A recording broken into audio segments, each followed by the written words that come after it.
This is a production of Cornell University.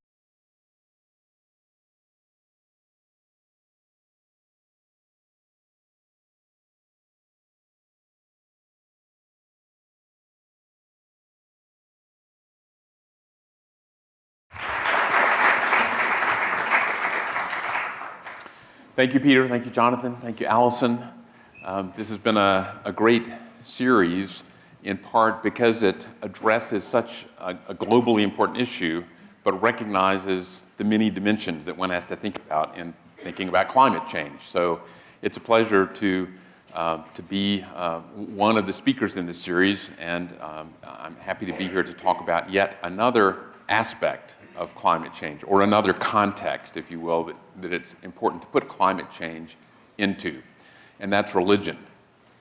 Now, you also heard from Peter's introduction on me that this is not my specialty. I'm a biologist by training, and so it's with a little trepidation that I come to a topic like this, which has many pitfalls, and a topic which engenders, any topic having to do with religion of any sort can engender all sorts of strong feelings. And we're often admonished, there are a couple of things you don't talk about around the dinner table, and this is often one of the things that's mentioned. And if you add that sort of polite conversation among scientists, religion is not at the top of the list of the topics that is often greeted with enthusiasm. So why do we do this? Why would we be talking about, why would I be here to talk about religion and climate change? Why would I bring this up in polite scientific company? I do have a little history in this. It's been a long time interest, though not my academic specialty. And a colleague and I, a historian, Chris Hamlin at Notre Dame, and I organized a conference and edited a volume subsequent to that 10 years ago on this topic, or on a little broader topic in which our topic today fits, called Religion and the New Ecology. And one of the reviews of this volume appeared in a journal, Bioscience, which is widely read by biologists at least, and environmental scientists. And let me give you a few excerpts from that review of this volume, which tried to bring considerations of religion and environmental ethics together with the current science. So this reviewer, Brendan Larson from the University of Waterloo, asked this rhetorical question as if he had to apologize for even holding a book with the title including religion in it and science. He went on to say, perhaps revealing a little bit of bias, even discrimination against Christians, despite the Christian emphasis, this book is okay. So as a book editor, I'll take that as a compliment. And then he went on to say, and this really gets to, you're supposed to have laughed somewhere along the way here. It's okay. So he went on to say, really get to the heart of why it's important to be talking about religion in a seminar about climate change. The desire of many in the scientific community to convert, if you will, people to their point of view, to convert people to understanding and appreciating science in the way that scientists do. And I would say perhaps Brendan Larson was succumbing to a little bit of wishful thinking here, in the sense that if they only knew what we knew, they would think the way that we think about where the science goes. And I think you've already heard enough from some previous speakers in this series to know that's probably a little simple-minded, and so it's in that same spirit that I want to continue talking about climate change today.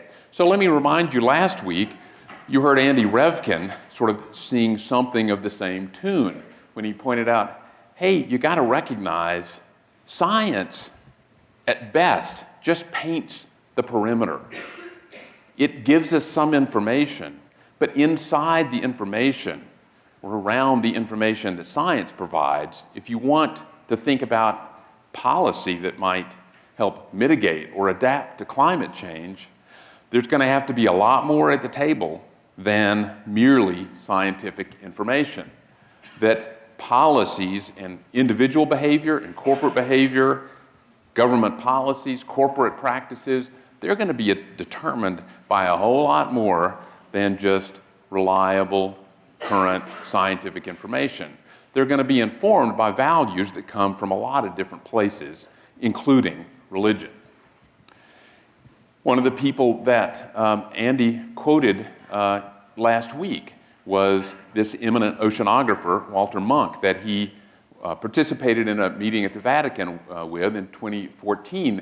And Andy quoted to us last week with some surprise, I think, that when you ask an eminent scientist, a member of the National Academy of Sciences, what's it going to take to change policies with respect to climate change, his answer didn't have anything to do with science. It had to do with what is really the kind of language that you'd expect to be coming from the mouth of a rabbi or a pastor.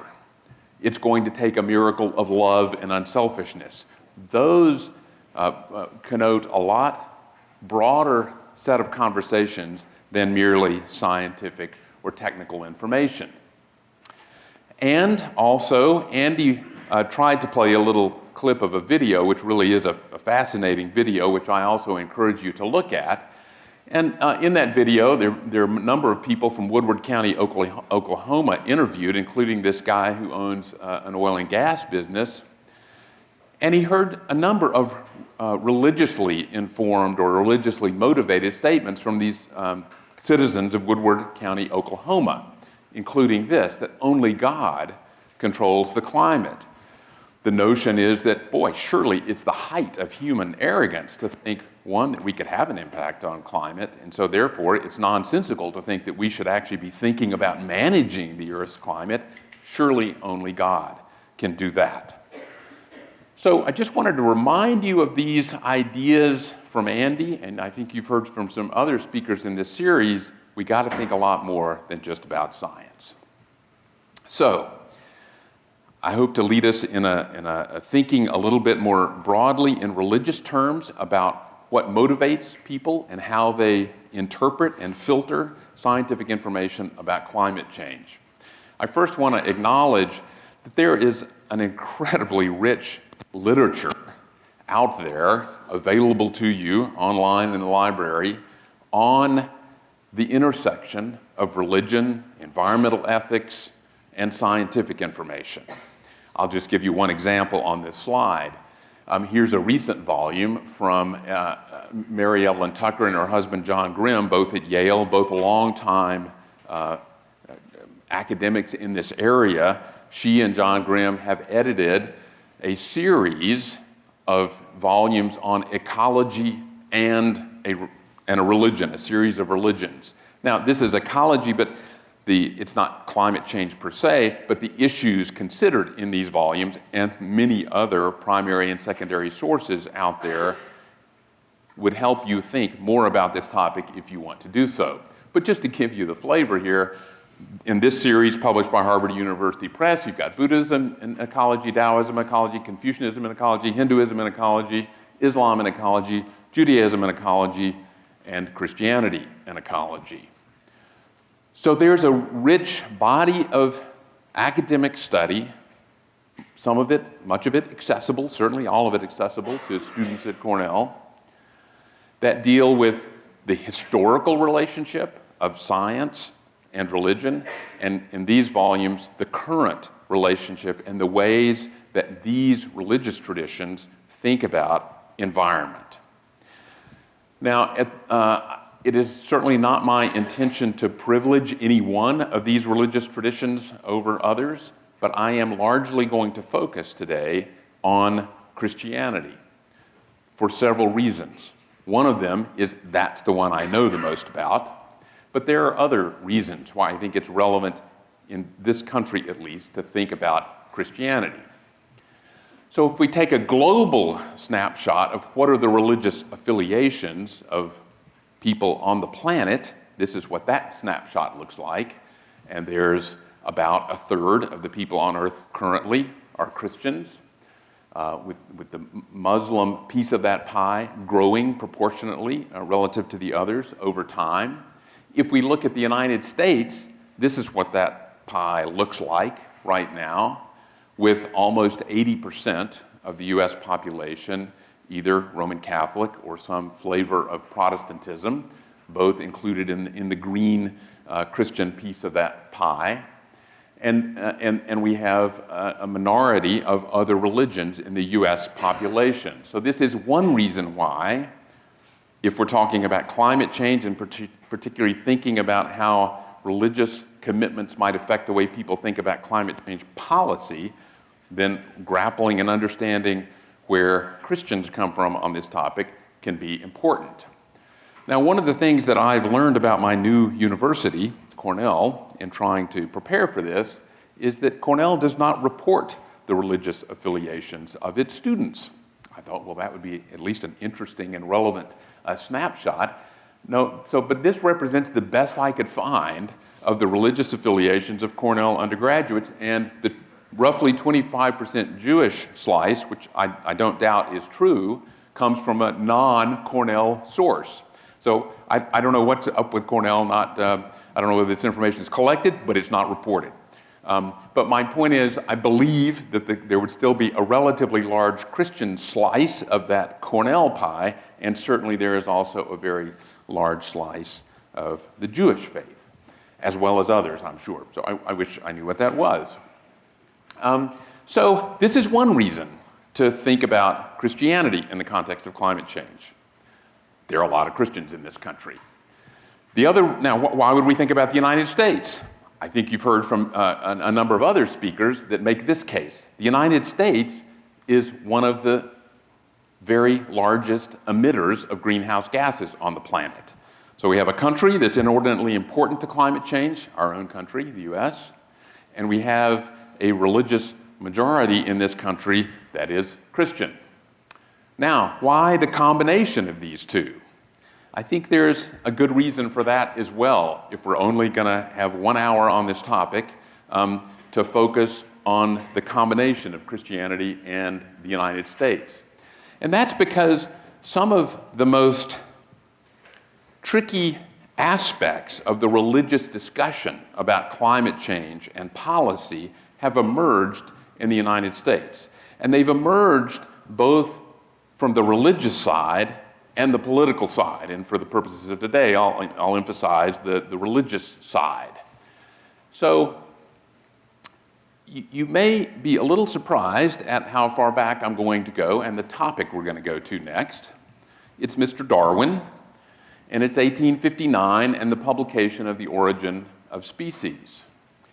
The reason that I believe you have to think about this topic is because it has shaped the political discourse that has occurred between scientists and the citizenry, the voters, particularly Christian voters, and particularly Christian voters of particular slices of Protestantism especially.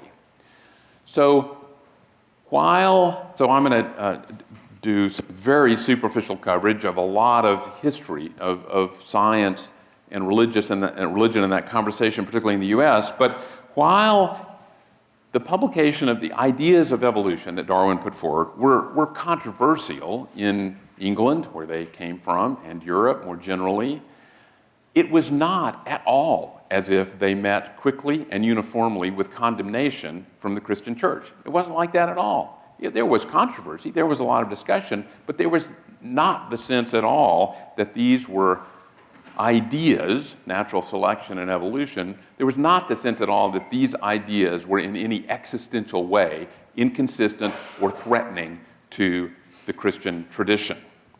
That idea that there was this inexorable and unavoidable and existential conflict between the two is a uniquely American and pretty much a 20th century idea. That's why it's important to think about this, particularly in the context of thinking about any conversation about science and policy and Christianity in the United States. Now, fast forward.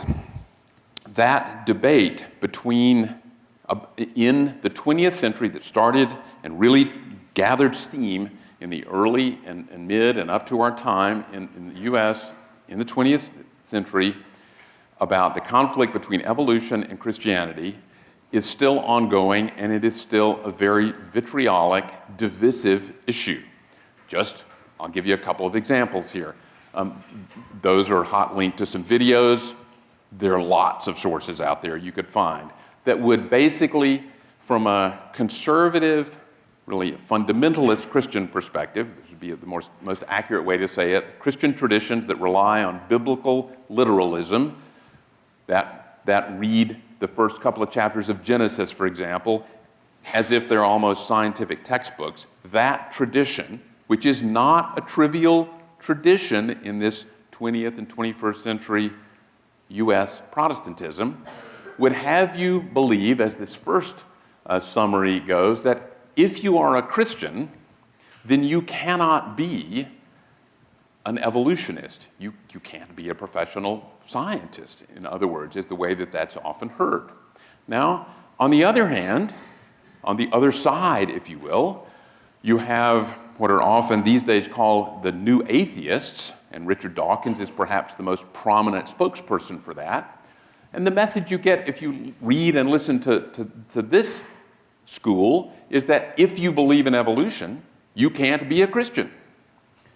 So here you have the polar opposites in the public square, but they're saying the same thing. The message is the same to any person, particularly to any young person who is thinking about becoming a scientist or who is thinking about or is a Christian. They are confronted with a consistent message from the polar extremes. You have to choose. You can't be both. That is a pretty powerful message deep in the culture of much of certain kinds of Christianity in the United States. And it is, as I said earlier, distinctively, it started out as uniquely American and in slices of American Protestantism. And this is where we've gotten. This is one manifestation of the culture wars. And so this makes it hard. Now this, remember, we're talking about evolution and creation, but it is very relevant to any discussion of any potentially contentious topic dealing with science and religion. This is the lens often through which many American Protestant Christians would come to issues of science. And it's reflected in contemporary polling data. So if you look at the US population as a whole, 60% of Americans believe that humans have evolved over time. But if you look at certain demographics, white evangelical Protestants, for example, then you see a very different picture. It's the opposite and even stronger. And those are not, many of those people are voters, and they're vocal, and they're well organized, and that's become conflated, those religious positions have become conflated with a broader political agenda. So my point so far is you can't think about climate change and its intersection with religious discussions without knowing some history about where these conversations came from. And the most important thing to know is about the history of evolution and creation conversations. This is still going on. I mean, this is 3 years ago when the Creation Museum, a multi-million-dollar museum in northern Kentucky, opened, directed by Ken Ham on the right, and he was debated by Cornellian, Mr. Science, on the left, Bill Nye, not the science guy. So these kind of debates are still going on. This dies down every now and then it erupts again over a particular state school curriculum, usually. So now let me put this in a little bit broader context that then allows us to see how the roots of this are the roots also of the discussions that sometimes you see playing out in the context of climate change and science. So I'm at the risk, again, I'm doing a lot of simplification about a lot of things today, but now I'm going to give you some sort of infographic style ways to think about how Christians in particular come at this issue. So this is a very traditional Christian way. You can go back to Augustine and right up to the present day with Francis Collins, who was just retained as director of the NIH by President Trump. That says that reflects a Christian view that there can't really be in any existential way a conflict between the book of nature as apprehended by reliable scientific study, observation and the like, and the book of Scripture.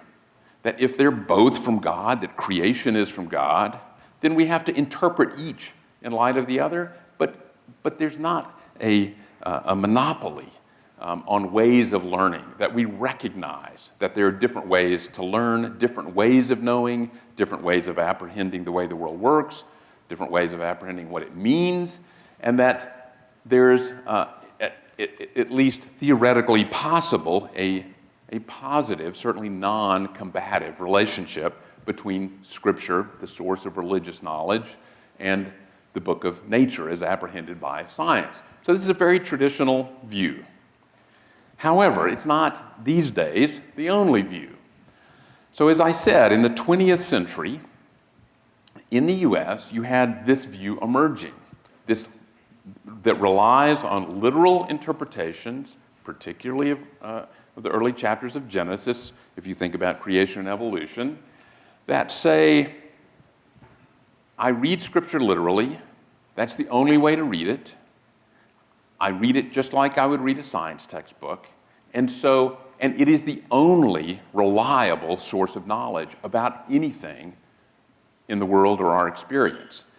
And if you take that position, then when confronted with scientific information, that scientific information is filtered entirely through this view of reading Scripture. In which case, if there's a conflict, an apparent conflict, science goes out the window, and your most strongly held values that determined by Scripture are what determines what you think and how you behave. So that's a modern U.S. invention that in some ways I think you can trace to the radical democratic traditions of the U.S. That would be another longer conversation. We could talk about that in the Q&A afterwards if you like. Now, given these wars about creation and evolution, particularly sparked by court cases, usually over curricula in public schools, in the late 1970s and in the early 1980s, there were some attempts to bring some more civility and many would say rationality to this kind of discussion. Stephen Jay Gould, prominent biologist and evolutionist at Harvard, wrote about what he liked to call NOMA, the non-overlapping magisteria. That is, hey, let's take a truce here, everybody. Let's recognize that science is our way to apprehend how nature works, and Scripture is our way, one way, to learn about the meaning of the world, the meaning of our lives, but they don't overlap at all. They're just different. They're addressing and answering different questions. So there's no overlap whatsoever. So just chill. Now, then you've got, in reaction largely to the lower left, as I said before, you've got the other extreme view, which I think it's fair to call scientism, which is there's nothing that you can learn or know about the world if it's not learned through science, if it's not apprehendable in a materialistic way. And that, I just put Dawkins up there again as an example. So here we have, in the lower right, a long-standing Christian tradition to which I think it's probably fair to say that many, if not most, U.S. Christians, if pressed, would probably adhere to in some way. But then you've got this very strong, politically powerful tradition on the lower left that it doesn't have to be creation. You can see if you start talking about climate change and you start implying that what we know about the world might imply some policy changes or changes in environmental management that for whatever reasons we don't like, you can see that you've got a theological justification at hand to use to be very uncomfortable about that and to then start framing that what might be just a discussion about appropriate policy choices, it gets framed in religious terms, and then it's very hard to make progress. So maybe I'll just pause there for a moment. Any comments or questions about this so far?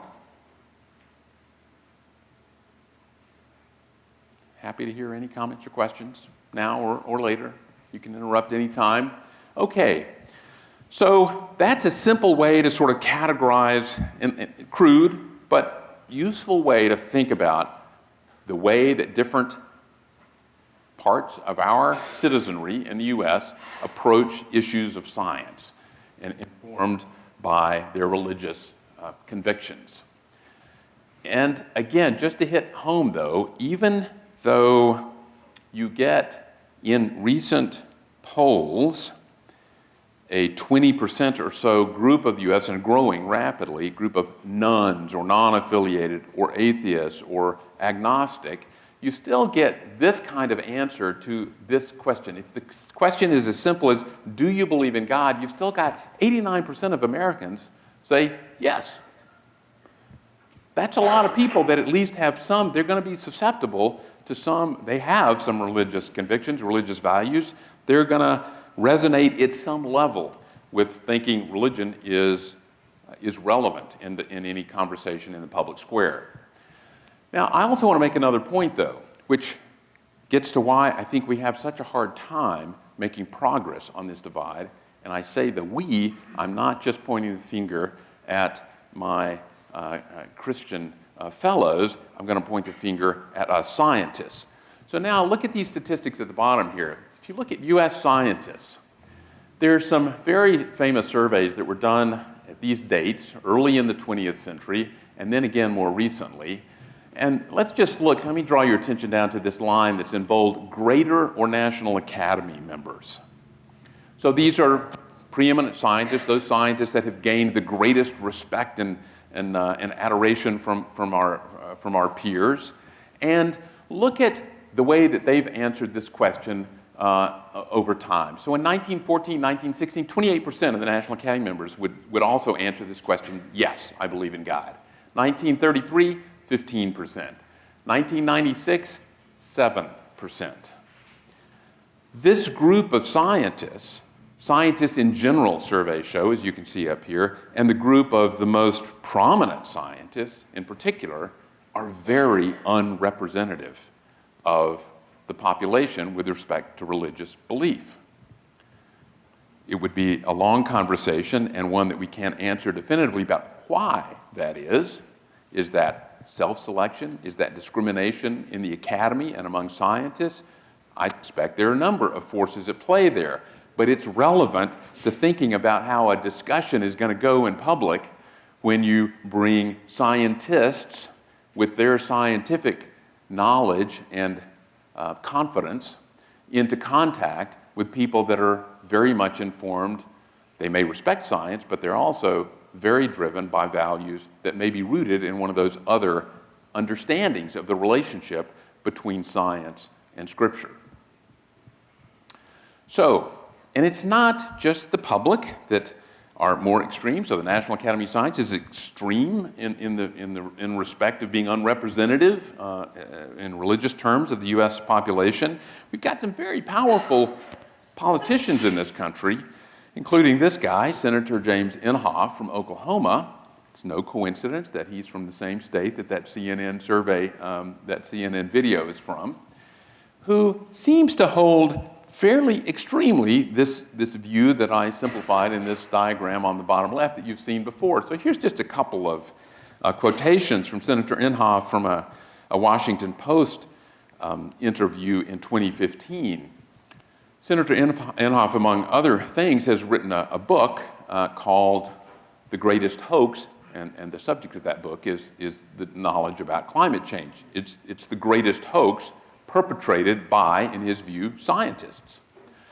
And so his view is that if God is up there, it parallels the view that I gave you a little quotation earlier, God's in control of the world. His view is that this is impossible that humans could have this effect, and it's certainly not appropriate for humans to be thinking about managing the climate.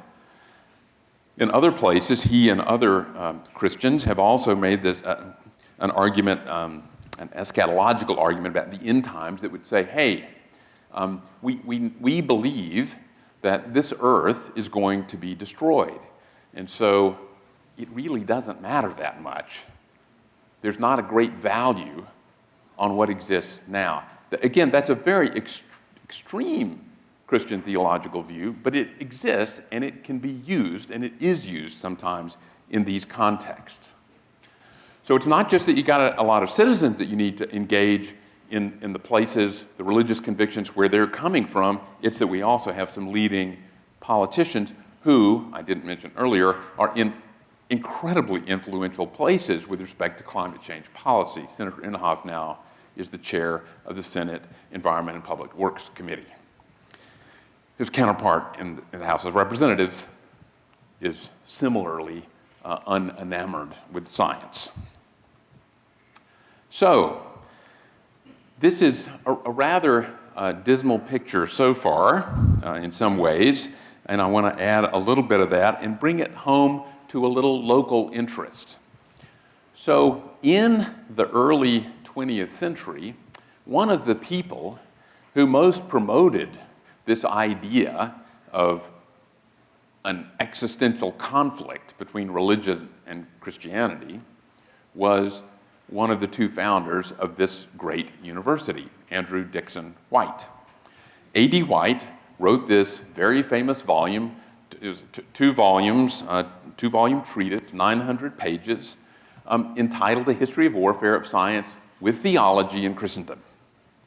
And the case that he made is that these are unavoidably in absolute conflict, and that religion's influence, Christianity's influence, what he called dogmatic theology within Christendom, is never going to be a positive and is always opposed in the deepest possible ways to science.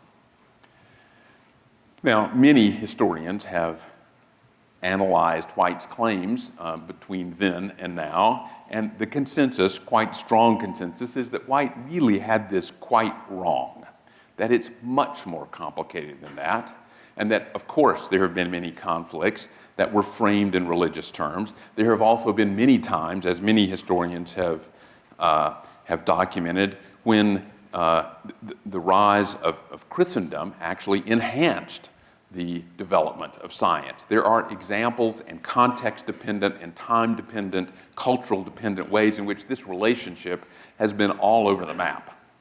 But it's way too simplistic. Andrew Dickson White's argument was way too simplistic. It's also true that there was a more recent, very famous paper, this one in Science, by another historian, this one a historian of medieval times, unrelated, as far as I know, to Andrew Dickson White, but also named White, Lynn White Jr., who argued a little different thesis, and that was that medieval Christianity in particular was responsible for setting Western culture on its course of environmental destruction. That medieval Christianity was set a trajectory inexorably toward what he called the ecologic crisis. This was 1967, before we had a standardized set of words about environmental problems. Now, historians have also quite uniformly concluded that this was also far too simplistic a message, but you can imagine how both of these messages fell on some quite receptive ears, particularly in White's case, anti-religious people, and in Lynn White's case, anybody looking for a scapegoat to blame for the environmental crises that were then becoming obvious in the late 1960s.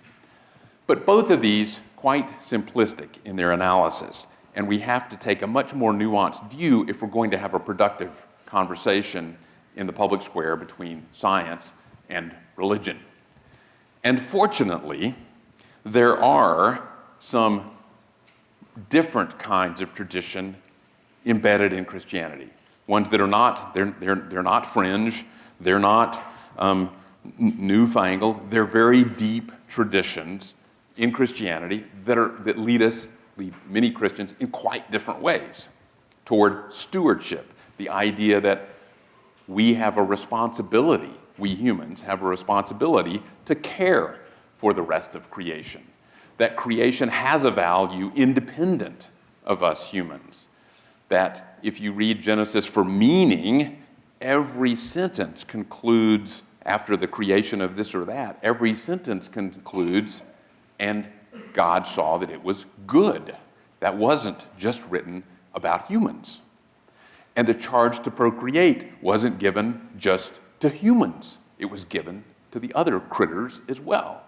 So this is a tradition that is also present from the beginning in Christianity, and of course is a tradition relied on by Christians who, these days, who want to see, who are sympathetic to the idea that, wow, humans may really have had an impact on the whole climate, on the climate, on the globe, and that we also have a responsibility to do something about that. Cal DeWitt is one of the articulate spokespersons for that sort of tradition. Another very articulate spokesperson for this, who speaks directly to, out of a Christian tradition herself, and is a very gifted spokesperson, is Katharine Hayhoe. In 2014, she was named one of Time's 100 most influential people. She's a climate scientist at a university in Texas, and she's made it a career to write and speak, not only doing great science, but writing and speaking to audiences who want to hear about climate change and framed in terms that are also friendly and understanding toward different kinds of Christian religious tradition. So this, one of her books here, A Climate for Change, the subtitle there, which you might not be able to see, Global Warming Facts for Faith-Based Decisions. So she's speaking religious language and scientific language simultaneously, and she's sensitive to the need to speak to both audiences with integrity and with respect. There are activist groups, of course, that spring from these traditions as well. And they're not only Christian. I highlight on the top here the Young Evangelicals for Climate Action. And on the bottom, there's a comparable group from the Jewish tradition. Same activists. So they're traditions of Scripture that lead both of these religions, certainly, and including Islam also, although I don't claim any special knowledge of either of the latter two. There's lots of rich tradition to draw on that don't lead to that oppositional view.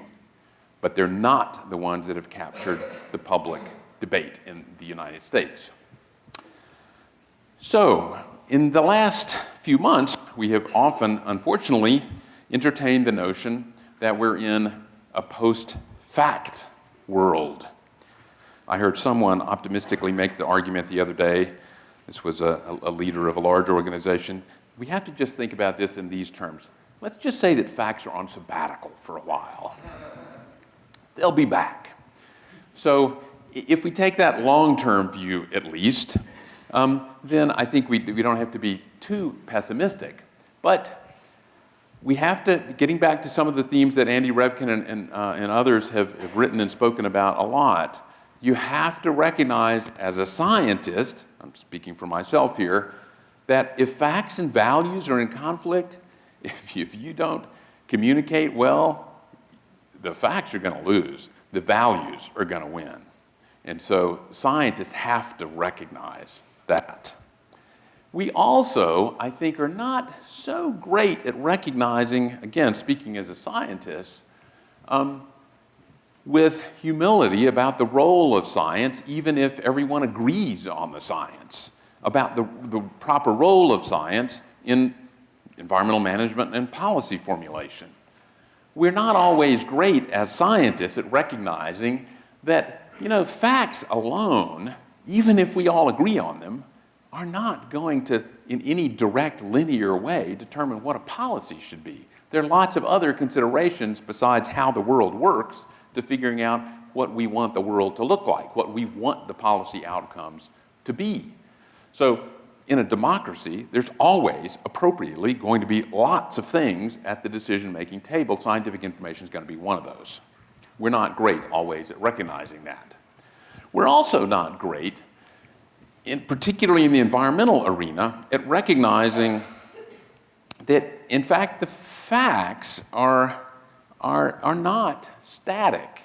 So I want to dive into this a little bit more, and that we often, at least in the past, I think this is changing, but we often seem to talk about understanding the way nature works, understanding past states of nature, and seeming to imply that it's relatively straightforward then what a policy goal should be. It should be to prevent change or to restore to some previous natural state of nature. That's still, I think, a common way that people think.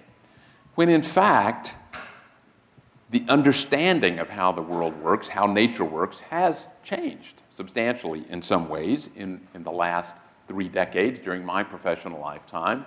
And I want to give you sort of focus your attention on one idea. And I do want to get some feedback from you on this. So, in the early years of my career, 30 years ago, in discussions among scientists, among ecologists, and people thinking about environmental management, and certainly among journalists and policymakers, you often heard references to the balance of nature as something to be protected and where it had been disrupted to be restored. What does that phrase mean to you? And what comes to your mind when you hear this word, this phrase, balance of nature? And does it have meaning for you? Anyone? I realize it may not work so well. Anyone want to shout out anything or get a microphone? Does this word resonate, this phrase resonate with you? How many of you have, yes? Was that just resonates with you, or do you want to say something about it? I get the sense that maybe this balance of nature, idea is just an illusion. That maybe there's not really one equilibrium or perfect state, but it's always dynamic and changing. And theoretically, we're the ones who would decide where the equilibrium lies, but that could change easily based on what we're thinking. It's not a material fact. Yeah, great, thanks. So, yeah, early in my career as an ecologist, ecologists talked about the balance of nature all the time. And if they gave public talks and they were trying to frame their science in the context of environmental management or policy, we'd appeal to the balance of nature. Hey, that's what we've disrupted it, and we need to fix it. And yet, also during my lifetime, huge body of rigorous scientific work has shown that the state of nature has always been in flux on any temporal or spatial scale, even before humans were pumping carbon into the atmosphere, that nature changes.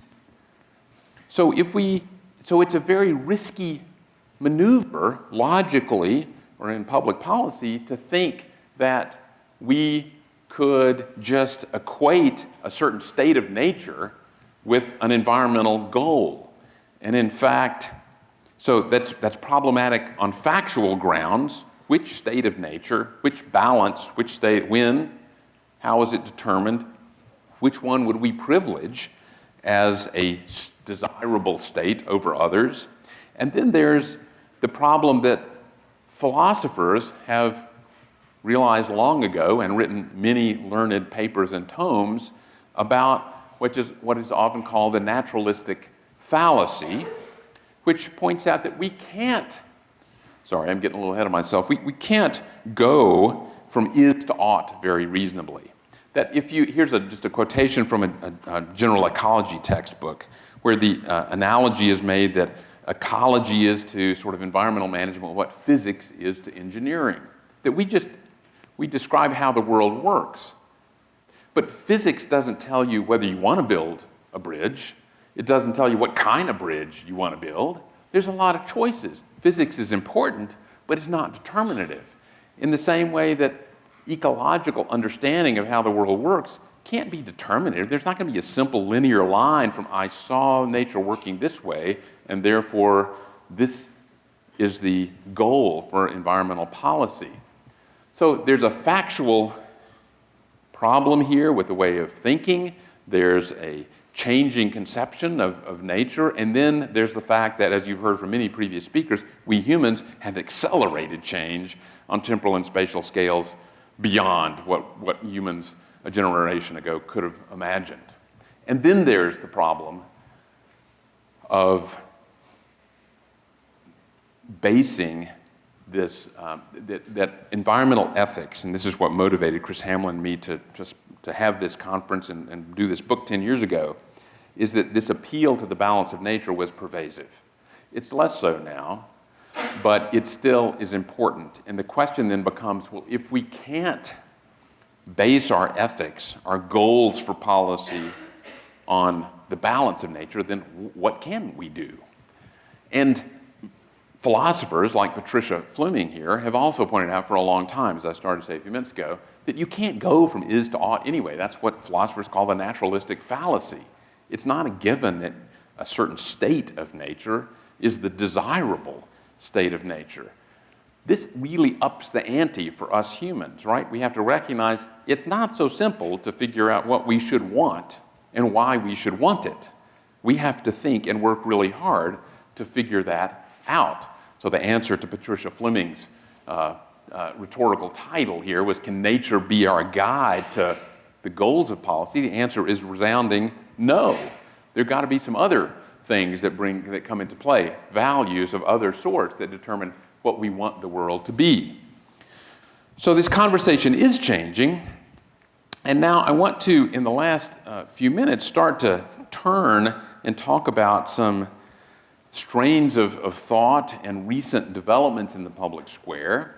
And I'm going to come to the papal encyclical of 2015 in a moment, but it and some other things prompted me to write this little commentary in Nature, in which I express the hopeful, optimistic, as I always am, despite where we've come from, view that there are some ways that we can have a more productive conversation. And I think that the Pope points to some of those directions, as I'll talk about in a moment.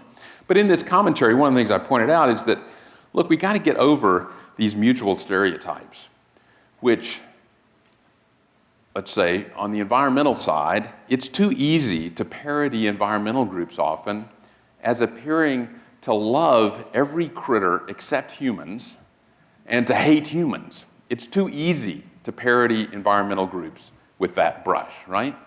And it's too easy to paint conservative Protestant Christian groups as appearing to love humans only and hate all the other critters.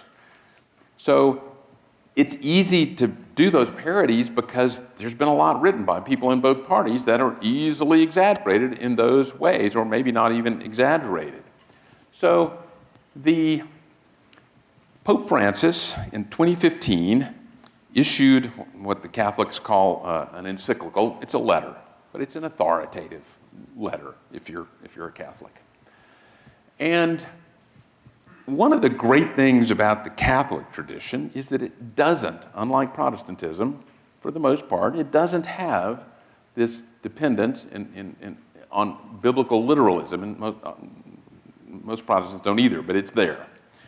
So you don't start with the same problems, logically, that you start with if you start with a literal reading of Genesis.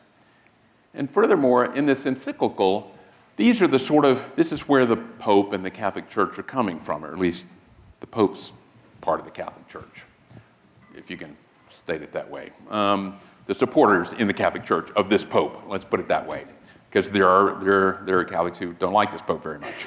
So the Pope starts with this sort of premise. Hey, this is all a gift. That's the first way we have to look at nature. We have to think about, not as Americans tend to do from our radical liberty perspective, not just think about what's good for us, what our individual liberties are, but what is the common good? That's our responsibility. That's what the Pope says. And the Pope very explicitly says, hey, this is also, the common good does not just include all the people that are alive now. It also includes the people who will be alive in the future. We have to think about intergenerational equity, not just equity among, not just the common good among people who are alive today. And he affirms the long-held Catholic view, and held also by many Protestants, as I said earlier, that nature has value independent of humans, that it was good. And parts of this encyclical read like a textbook in environmental sciences. And he was informed in writing this by many leading scientists. So it's very straightforward and accurate on climate change, among other environmental changes. And it acknowledges, consistent with long-standing Roman Catholic social teaching, but he gives it some new twists that point out, hey, this is mutual dependence. Environmental health and human welfare, human health, environmental welfare, they're linked. And we have to go at these problems in that frame of mind. And parts of this encyclical also lead like a request for proposals from the National Science Foundation, calls for interdisciplinary research, like the research that many of us on the faculty already do. So it's a very refreshing read for scientists who have run into religious people in the past who they didn't understand. This is a pleasant read. Parts of it are a pleasant read for most scientists along these lines. I'll just sum up what I would refer to as sort of the positive agenda of Pope Francis with these two quotations, emphasizing again this commitment to fellow humans and the recognition that we've got to have a common plan that extends not only to other humans, but to the rest of creation as well. Now, I would say, on the other hand, the encyclical includes some parts that may be pretty difficult reading for some scientists or people from some frames of values about what society should look like. Again, consistent with long-standing Catholic teaching, the Pope does not deal, he dismisses in a sentence or two, the relevance of thinking about human population size. There's a lot about the impact per capita of humans, but there's he dismisses that discussions about human population need to be part of this conversation. That's long-standing Catholic teaching. He ignores progress that's been made on MDGs for the Millennium Development Goals, the UN goals that have now been superseded in the last 2 years by the Sustainable Development Goals, but there's been a lot of progress on, for example, reducing poverty. So it's not all the doom and gloom that some parts of this prophetic, some parts of this letter are very prophetic, but they, if you don't understand that they're sort of prophetic and in some ways over the top, if you will, they paint a darker picture than actually exists. There's a lot of condemnation for capitalism in this letter, and some of you may like that. That's pretty hard reading in the United States in the current political climate, and so that's perhaps problematic for fostering this discussion in the U.S. He's got a lot of very unkind things to say about technology and its uses. Some very wise things to say, but they end up coming out as a sort of blanket condemnation of technology. And it really relies on this metaphor that I think is really unhelpful about the balance of nature. It's still there. And while there's an approval of sort of thinking about ecosystem services and natural capital, thinking about quantifying the ways in which nature is useful to humans that can motivate protection of nature, he thinks that's a good idea, and yet one of the logical outcomes of that, market-based solutions to environmental problems, he explicitly says they are not acceptable. He specifically says, for example, that cap and trade for carbon, which is one of the most potentially useful approaches to controlling carbon, which has been successfully applied to other pollutants like nitrogen and sulfur in the eastern U.S., he specifically says that is unacceptable. Why there's such a specific condemnation of one demonstrably good option, I don't know, but not very helpful in the current context. And then, so this is, you get a little flavor here for the approach to technology, which again, my personal view is there's a lot of wisdom there, but it's a little, it gets, reading it all in context, it's a little over the top. So, but my basic point in highlighting this encyclical is that it's recent, it reframes in very useful ways a conversation among scientists on the one hand and religious people, particularly Christians, on the other hand.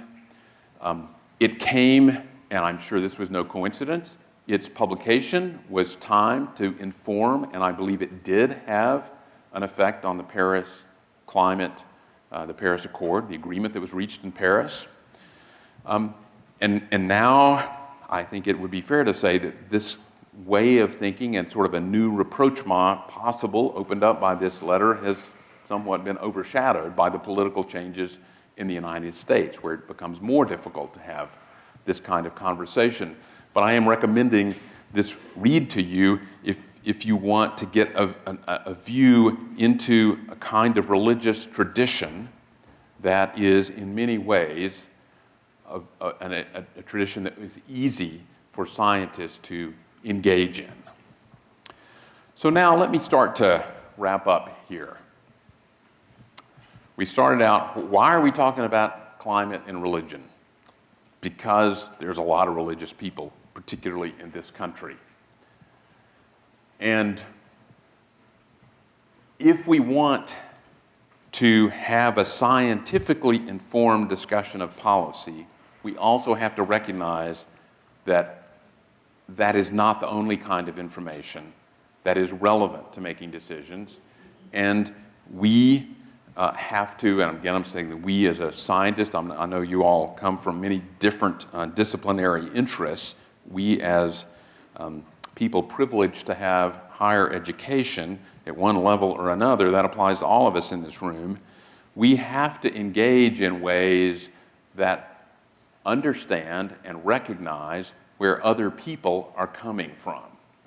And so it's possible, I think, to increase the dialogue that would lead to increased understanding, which I believe it's realistic to think could lead to some more productive policy conversations. But we have to, it's helpful, as the encyclical did and as many scientific traditions in environmental management ethics increasingly do, link human welfare with the welfare of the rest of nature. But we have to have these dialogues in a way that seeks understanding and respect. It can't just be sort of instrumental. It can't just be, maybe it's unfair to Brendan Larson, but that opening, the author of that book review of Chris Hamlin's in my book on the first slide, where he says we want to convert the religious people to our scientific perspective. If that's the way you go into these conversations, it ain't going to work. That's not a way that is respectful. That's a way that says, I want to use you. I want to figure out how to use you to help you achieve my political aims. We have to go into these conversations with the attitude, I want to understand where you're coming from. And I want you to understand where I'm coming from. But I'm willing to listen. And I'm willing to try to find common ground. This is what Katharine Hayhoe and an increasing number of people are doing quite effectively. And human welfare, various aspects of human welfare, is one good entry point to begin talking about why we're concerned about climate. But you have to recognize that the values that are going to determine policy choices, whether they're yours or others, they don't come from science. They come from somewhere else. And for many people, they come from a religious tradition. So the scientific understanding of whether you think it's a balance of nature or the flux of nature, that doesn't get you very far in terms of determining what a policy should be. So you got to be clear about what your own values are and why you think certain things should be done. Those may or may not be informed by religious traditions, Christian or otherwise.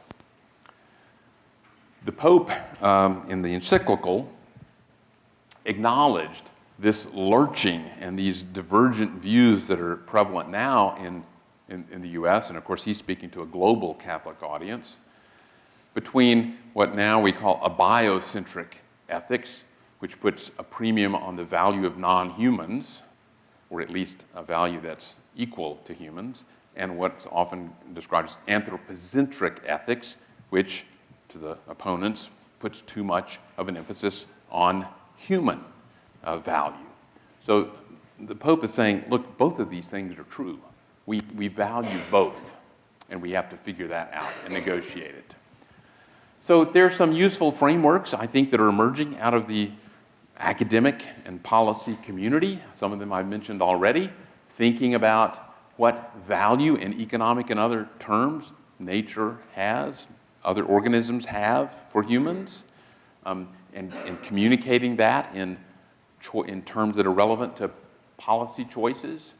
Environmental justice recognizes its conceptual approach is all about how are humans affected and how are different groups of humans affected by changes in the state of nature. That is one of those ways to link human welfare and the state of nature. So, but you have to find some common ground if you want to have a more productive conversation between those that are primarily, or at least largely, or in some important way are motivated by their religious values, and someone else who is motivated by their scientific understanding that gives them a sense of great urgency that something should be done. So I want to finish with just leaving these questions up there and inviting you to answer these questions or ask me any questions that you would like to ask. But my basic message is, if you're concerned about climate, think more about than science, than only science. Clarify what motivates you in your own mind, and approach those who are motivated by other concerns with respect, and try to achieve a more civil level of dialogue than we have had in this country, certainly on evolution, and also, unfortunately, same kind of polarized conversation on climate change. Thanks.